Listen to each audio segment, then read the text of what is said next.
Well,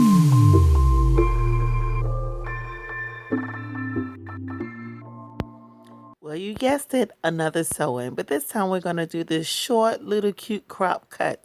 So stay tuned so I can show you how it's all going down. So let's get started. My client here is already shampooed and conditioned.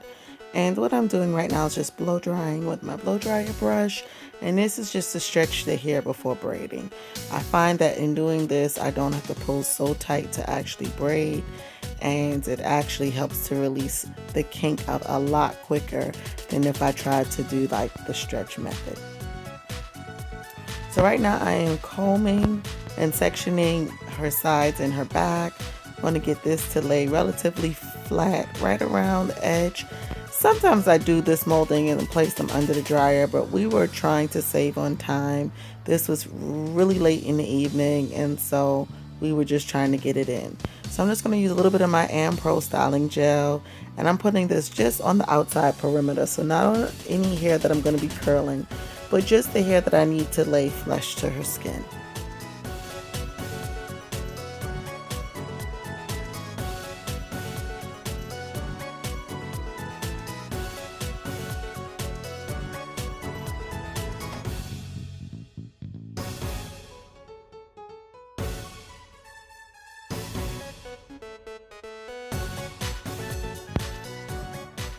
So everywhere that I place the gel, I will not be curling it.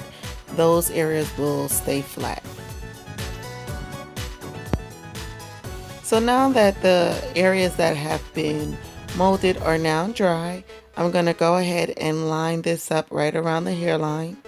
And I didn't show the braiding pattern because it's very simple. It was just a circle, or some people call it the beehive. So I just went around with one braid until I came to the very top. So now I'm going to go in and of course oil her scalp, and I don't believe I showed where I actually added the cream over her braids, but if you've seen my other videos, you know that that's usually what I do. So after oiling, I add a cream onto her braids itself just to help saturate the braid right before I place the cap on. So this is the hair that I'm going to be using. It comes with 3 little tiny bundles in it. I've already got her cap on. I've already stitched it based on that lowest braid that you see there.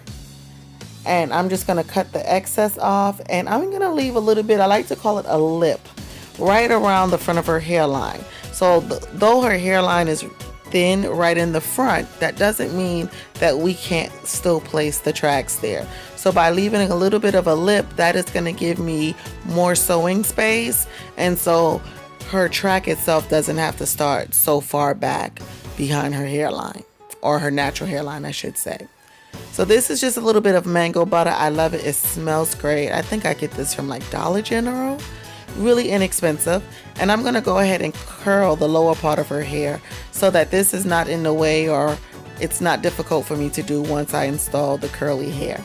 So this just gets this process out of the way so that once I'm done sewing, she literally is completely done.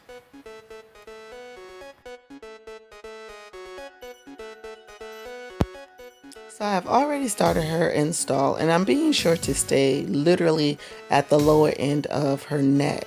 I want it to be able to hang flush and very close to her scalp.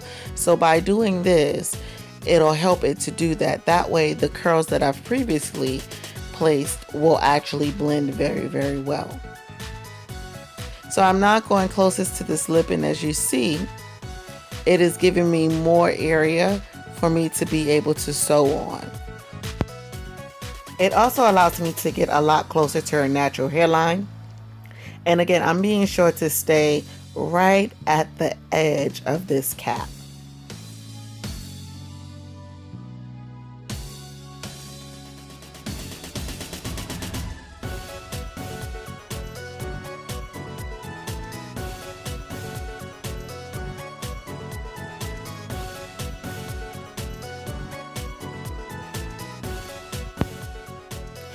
So if you notice, I am now going in the opposite direction of initially how I was sewing to begin with. And the reason for that is when I got to the area where I wanted her hair to naturally divide, causing kind of like a natural part, I folded over the track and then I went back in the opposite direction, going towards her left. This is going to give a little bit of an indentation so that when I go to style it, you can kind of tell which side her hair is going to fall on.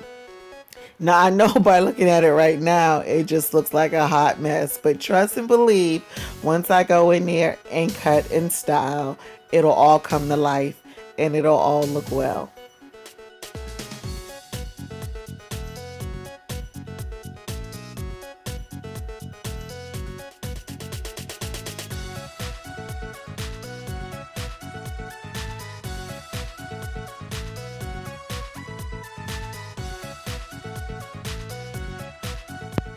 Now, I will tell you, when cutting curly hair, less is more. It is always easiest to just trim a little bit off, shape, style, and then if you need to cut closer or cut shorter, you can do it at that time. Often if you go in too soon and cut too much off, there is no room for repair. So just be mindful of that. You also want to stay close to the natural shape of your client's head.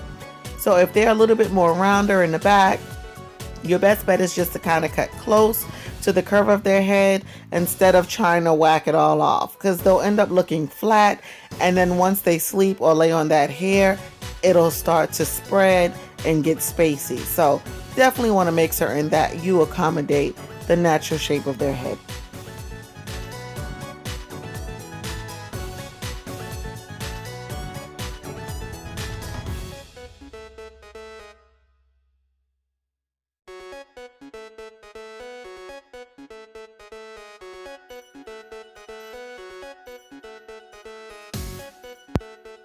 Now, as I'm cutting, I'm also shifting the hair from side to side and kind of moving it around, because as the days progress, clients are naturally going to run their fingers through their hair or try to move it around and style it. And if you only cut it in one direction, anytime they shift that hair, the hair is going to be out of place. So you have to kind of think outside of the box.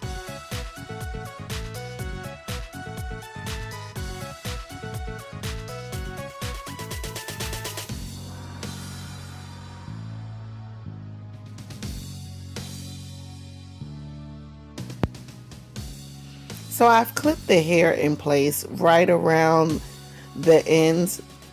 And this is just where her hair meets the actual weave. And I laid it down just because you can't apply any heat to this hair. So ordinarily I would go in and curl it, but since I can't, I've clipped it down and I'm just using a little bit of holding spray to keep it in place.